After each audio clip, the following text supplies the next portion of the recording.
Greetings everyone and welcome back to another STOCAST. Today I want to talk about toxic elitism in Star Trek Online, and it's a pretty heavy subject. Before we can really get going, we kind of need to talk about what I mean by toxic elitism so that we can actually have a discussion about it. Let's start with the word toxic. So what does toxic mean? It means that something is poisonous. It's harmful in a pervasive or insidious way. And let's just start with a trite, sort of simple example.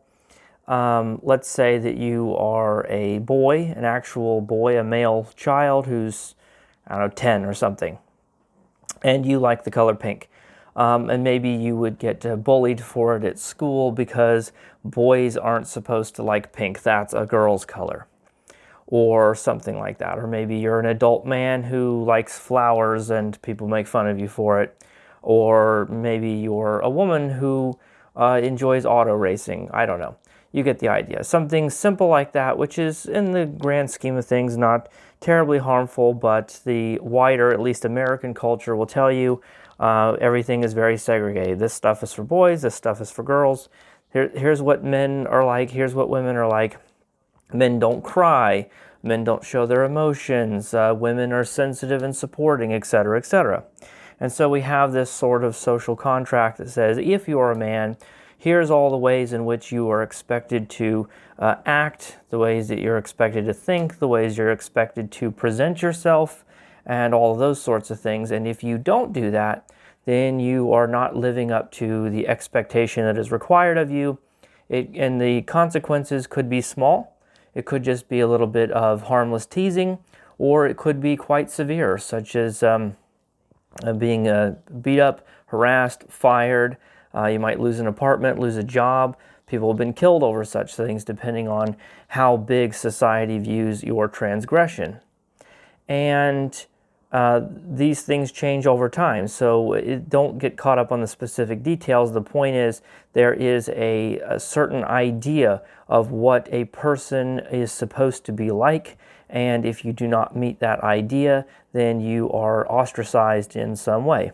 Point is, I hope you can get the idea here. This is what this toxic social construct is about. How does that apply to Star Trek Online? First, we have to ask, how does it apply to games? And being a game player, being a member of a game community, imparts an identity. Anytime you can have an identity as a man, an identity as a Catholic, an identity as a gamer, an identity as someone who plays Star Trek Online, for example. Once you have an identity, now this sort of toxic element has an opportunity to come in. It's sort of a prerequisite for this to happen. And so then what you get is that the community, especially now that we have social media, will sort of develop this profile of what a true Scotsman, the true Scotsman's fallacy, that what a person who's sort of socially accepted to be a member of this community will act like, behave like, present like, etc. And the reason why it's very important to bring this up, if I haven't lost you already, you've probably already, unsubscribed, downvoted, you've left, you said, this guy's gone completely off the rails, we're not even talking about anything game-related, is that the game companies take advantage of this. They know that this exists, and they intentionally abuse it. And if I've made references to Joshua Strife Hayes' channel before. He talks about MMOs. He's never specifically talked about Star Trek Online, but he has talked about other cryptic games before. We talked about, I mentioned his whaling video, and from the exact same presentation, that famous presentation, Let's Go Whaling, where that Jorgensen guy or whatever does his thing where he reads out very callously and very sort of into a PowerPoint slide about all the ways, psychological tricks they use to prey on people and vulnerable people and get them to gamble and all this stuff and spend money that they didn't want to spend. And one of them is abusing exactly this. So they know that this is going to happen. They know that players are going to be subject to this sort of social contract that says, if you're a fan of this game, if you're a player of this game, if you interact with the online community, there is an acceptable list of opinions, there's an acceptable way to behave, and they have some control over that as the people who make the game. So if you ever been playing Star Trek Online, there's a way to disable it, but if you ever notice someone will win a lockbox ship or an Epic Phoenix token or something, and a message will show up on your screen. Even though you have nothing to do with it. You don't know this person, you're not in the same zone as them, but if someone on the server wins, an Infinity ship, you'll see a message. It'll say, blah, blah, blah, has won an Infinity prize pack, blah, blah, blah. Why do they do that?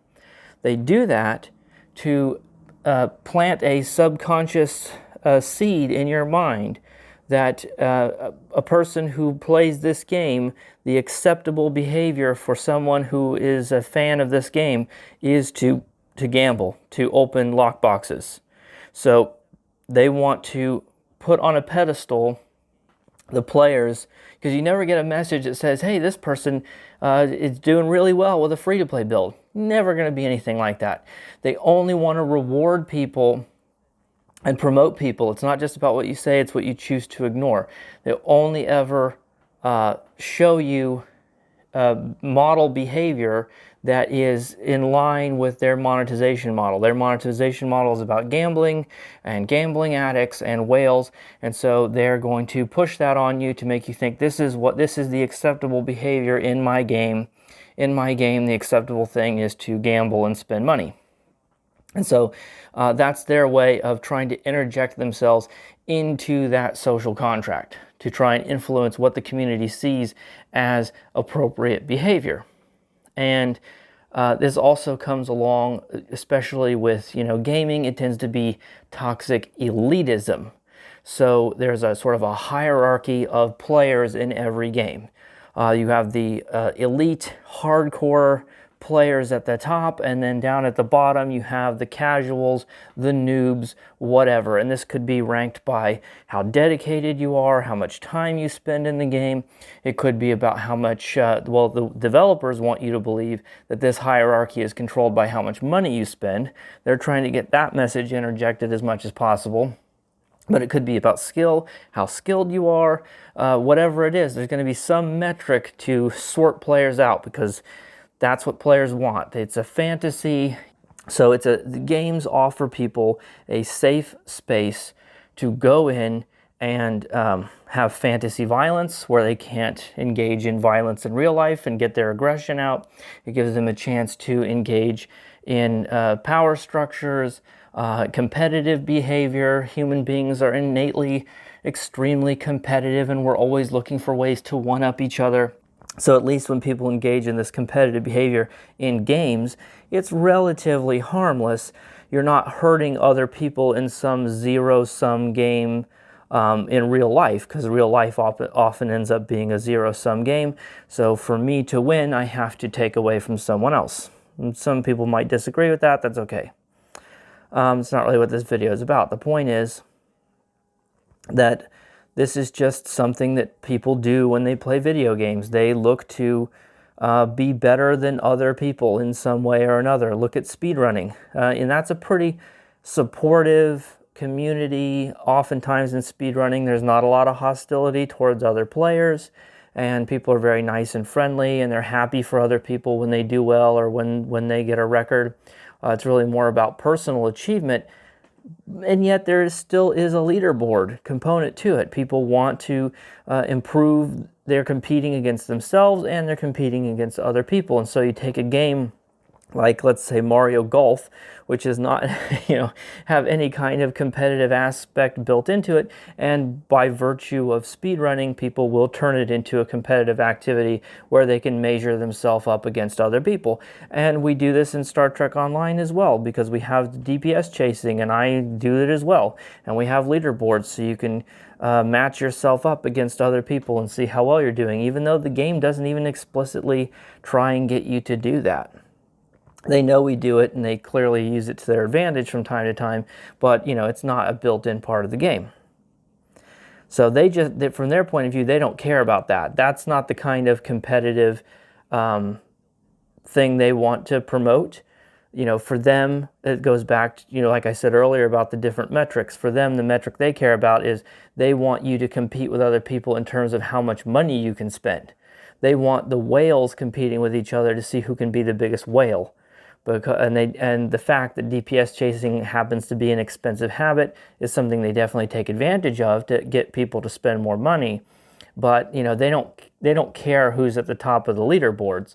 That kind of jockeying for position doesn't only makes them so much money. Once you have what you need to compete, then you have it.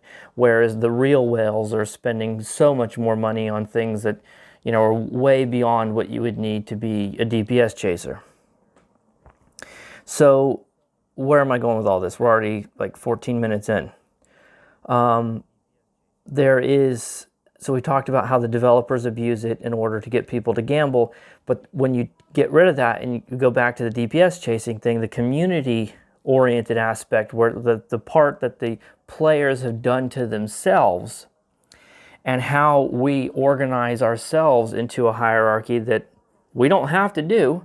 We just do it because that's human nature and that's what we want to do. People will internalize that to say, I'm not a good player because I can't do as much DPS as this YouTube video I watched. Or they'll say, I'm not, a good player because I don't spend as much time playing the game as this other YouTuber who spends all their free time grinding dilithium.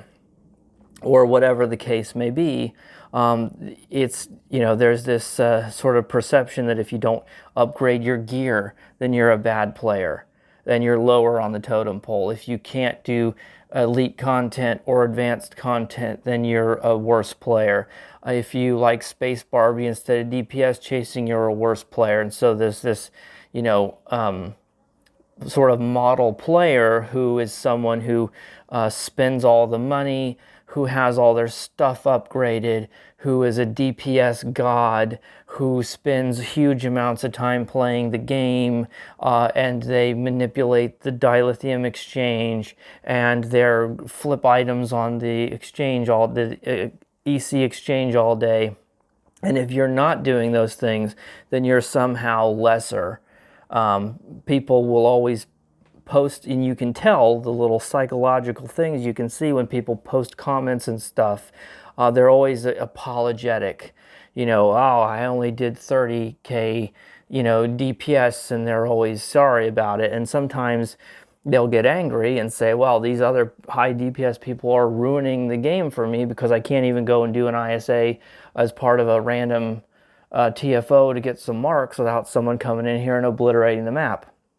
But what they're really saying is it makes them feel insecure that other people are coming in here and doing 2 orders of magnitude more, than they are. Because from their point of view, what they have is something that they are happy with and they want to feel happy with it. And when someone else comes along who has so much more and is capable of doing so much more, it plays into that idea that that other person who has all the stuff and can do all that is perceived as the more important player or the better player or higher up on that totem pole. And so they will fear that other people will look at that other person, look at them and say, well, I'm not like that person, so other people are going to see me as being lesser in some way. And if I had started the video with this, then you would be like, what the hell are you talking about? This is just human behavior, human psychology, and it is no stranger to Star Trek Online. And I realized that I have fallen victim to this as well, because I tried to do my free-to-play guide series, and it received some criticism, and I decided to cancel it. Well, I'm uncanceling it now because I realized that the people who were criticizing it were also insecure. These are people who, like me, have all the stuff, have all their gear upgraded, they like to DPS chase, and they like to get big parse numbers and all that. And when I post something that is meant for people where it's the idea is that this is good enough, that you don't have to do better than this, that you can have this thing that goes completely against that model that everyone has, as a knee-jerk reaction, The model player is someone who spends money, and here I am saying, here's a build for people who don't spend money. Or the idea is that if you're someone who doesn't spend money, then you're somehow gaming the system to still get premium stuff without spending money. But always that model player is someone who has all the best. So I'm coming along and saying, I'm not encouraging you to spend money. That's going against type. I'm encouraging you to get to a certain level, which is good enough, and be happy with it. And that's something which is also against type. Because people who have spent an enormous amount of money on the game are going to feel insecure about the idea that someone else could enjoy the game without spending that money. And that's going to make them feel threatened, because then it questions their choices and says, well, listen, all of that was optional, because if this other person over here can enjoy the game and have all this stuff that's good enough to be considered, in-game viable, and they didn't spend any money at all, then why did you spend $10,000 on your stuff? Clearly it was unnecessary.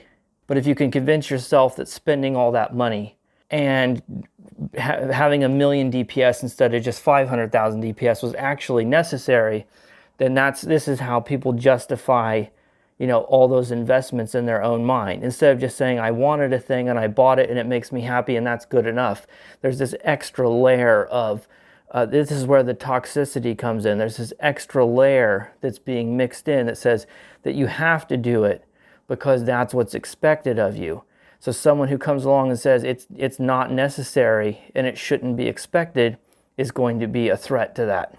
Just to sum it up, you should be happy with what you have. You shouldn't let what you perceive as expectations on you as a player to affect how you play and enjoy the game, or how you spend money, or how you justify your expenses.